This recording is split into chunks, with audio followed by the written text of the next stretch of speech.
moom mën naa leen ko wax ci li nga xam ne mën naa leen ko wax ci information bu fiable te crédible boo xam ne c'est à la source mooy depuis ce matin Madiambel s'est rendu comme convenu à la sûreté urbaine avec ses avocats ñu koy entendre après plusieurs tours d'horloge Madiambel a juste eu comme inculpation diffamation, injure publique, diffusion de fausses nouvelles et trouble à l'ordre public. C'est ce qu'il a eu comme inculpation. D'accord. yow Zeynab li nga jot a lim fii nii dafa mel ni diis na de ñu ngi am yaakaar ni tey waroon na dem këram mais lii diis na. waaw lii inculpation yi moom diis na. Il faut que sax je le répète pour qu'on revienne dans les termes. Madiambel a eu des on lui a reproché comme chef d'inculpation diffamation, injure publique, diffusion de fausses nouvelles, trouble à l'ordre public. loolu noonu mu ngi dikkee nag ci plainte bi avocat Ousmane Sonko yi def plainte boobu waaw plainte boobu nag il faut rappeler que ñu ngi ko def ci diggi élection yi campagne électorale yi il faut aussi rappeler que Madiambel Diagne c'est un journaliste bu yéen ñëpp xam un doyen de la presse qui a subi les mêmes choses au temps de Ablaye Wade de 2000. Si vous vous rappelez bien xam naa ne journalistes yi nekk de la première de cette génération duñ ko fàttaliku la presse entière s'est levée a rassemblé 2000 personnes ñu jàkkaarloo ak nguur Ablaye Wade pour ñu bàyyi Madiambel te nag ce qui est bizarre bi na rappel indiwaat naa les chefs d'inculpation de Ablaye Wade rappelé naa ko sànq sur un article c'est ce qui est en train de se répéter l'histoire est en train de se répéter.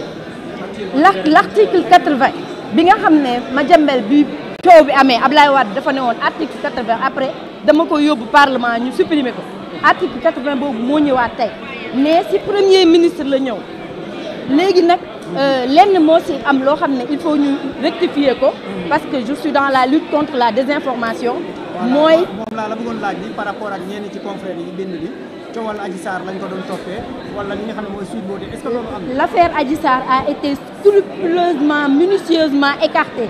Madiambel n'a reçu aucune interrogation sur l'affaire Adji Sarr. mu ngi foofu pare na audition bi mu ngi xaar la notification avec ses avocats. Il faut aussi souligner beneen désinformation boo xam ne war nañ ko dindiwaat muy on a vu sur les réseaux sociaux que il a été question de 3 plaintes, ce qui n'est pas vrai. Madiambel a été interrogé juste sur la plainte contre Ousmane Sonko et cette plainte a été déposée en pleine campagne électorale.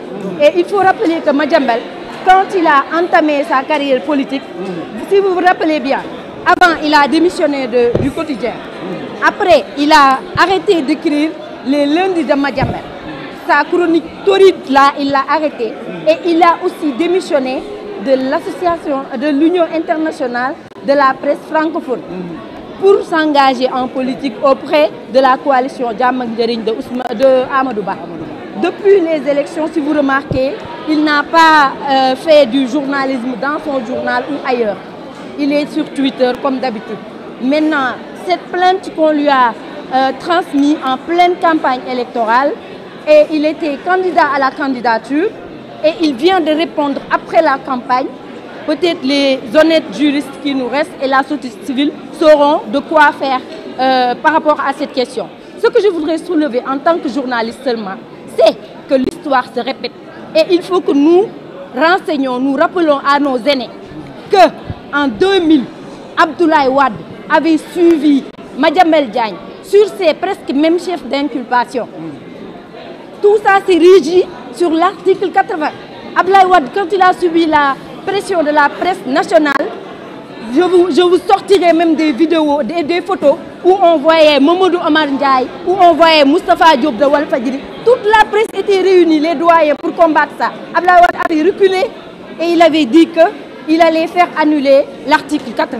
Aujourd'hui, c'est cette histoire qui se répète avec un premier ministre, et pas le président. C'est un premier ministre, Ousmane Sonko. Donc, il faut que la presse, malgré nos divergences, qu'on se lève, malgré que nous sommes dans une génération où la presse est divisée, il faut qu'on puisse prendre de la hauteur et défendre le 4e pouvoir Le quatrième pouvoir, c'est un pouvoir qui a toujours dérangé, qui dérangera dans tous les pays du monde. Donc, si je vous suis toujours, ça veut dire qu'on ne devait pas poursuivre Madiambal pour des propos tenus au milieu de la campagne électorale. C'est un candidat qui est dans une liste de la coalition Jammak Ndiaye. Devinez, on n'a pas besoin d'être juriste pour imaginer cela. Il avait une immunité par rapport à la campagne. Voilà. Actuellement, il attend sa notification. Il est à la police centrale en bas. Donc, c'était toutes ces informations crédibles que je voudrais vous transmettre. En même temps, vous remercier parce que vous étiez tout à l'heure là-bas. On vous a malmené là-bas. La police vous a... Il y a un dispositif sécuritaire énorme. Alors que personne n'est venu. Madiambal n'a demandé à personne de venir le soutenir ou de venir l'accompagner. Il y a un dispositif sécuritaire énorme et les journalistes ont été débarrassés et dégagés de toute la sphère de la place de l'Indépendance. Moi qui vous parle, qui ai passé toute la journée là-bas à vouloir avoir l'information à la source pour éviter cette désinformation qui circule dans les réseaux sociaux, au final j'ai été sortie du bureau du commandant. Voilà. C'est pour ça que je suis venue vous rejoindre ici, vous rappeler que malgré toutes nos divergences, les hommes politiques restent des hommes politiques. Nous restons des journalistes. C'est un credo, c'est un sacerdoce. Arrêtons de nous préjuger et combattons-nous pour ce quatrième pouvoir qui est la presse, qui existera partout dans le monde. La presse dérangera tous les gouvernements du monde, mais elle existera. Il faut que certaines choses cessent dans ce pays.